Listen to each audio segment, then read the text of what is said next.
Grudge is the English translation of the Ju-on, which is the Japanese concept that spurred the entire series, and it's a vengeful spirit.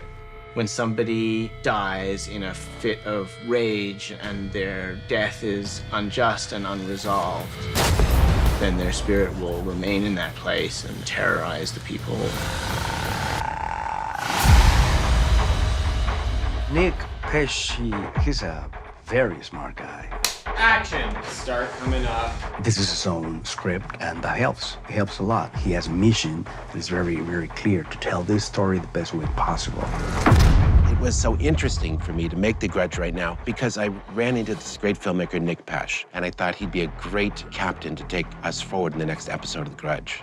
Right off the bat, the first scene of the movie is riddled with nods to the old movies. I love working with Nick so far. I think he's fantastic. Mrs. Mathis. With the help of the genre, we were telling a story that just is not being told in movies today. So it felt fresh and it felt like real life.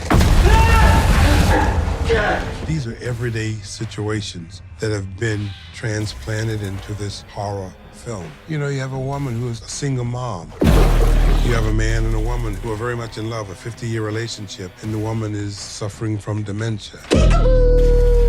Oh yeah, the grudge is on me. I can feel it. I can shake it off. Grudge, it's a debt that gets owed. Something is wrong in the universe, and this thing won't rest until that debt's been paid. That thing called the grudge, it just drives them crazy to the point that the only way out is taking their own lives. Em, are you alone in the house right now?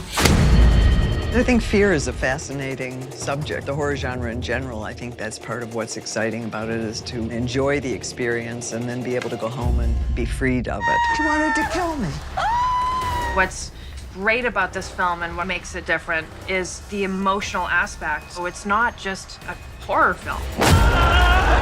There's some underlying things that make The Grudge work. If you play with those rules, then it automatically connects to the movies that have gone before. Nick was able to bring some things that are reminiscent of some of the other movies, but then whole new dynamics too.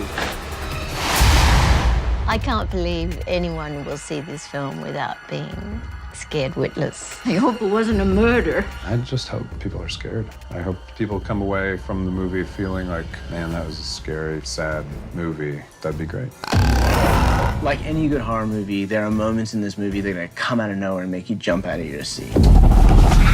But even more powerful are the parts that are gonna work their way into your brain and stay with you long after the movie is done. That's the brilliance of what Nick has created here. It's a world that's scary and as many frights as any classic horror movie, but underlying it all is this unbelievably disturbing story that just leaves your skin crawling for days.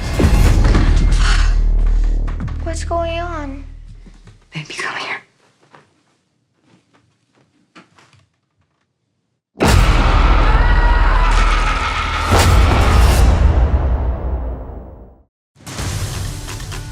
Hey, it's Lisa here with more on horror. The Exorcist was the first horror film to be nominated for a Best Picture Oscar. Now, the horror genre has never gotten much love from the Academy, though there still seems to be a bias against scary movies. During awards season, The Exorcist earned 10 Oscar nominations in 1974, including Best Supporting Actress nod for Linda Blair, who was just 15 years old at the time. Now, do you like my shirt? You can get one in the description below.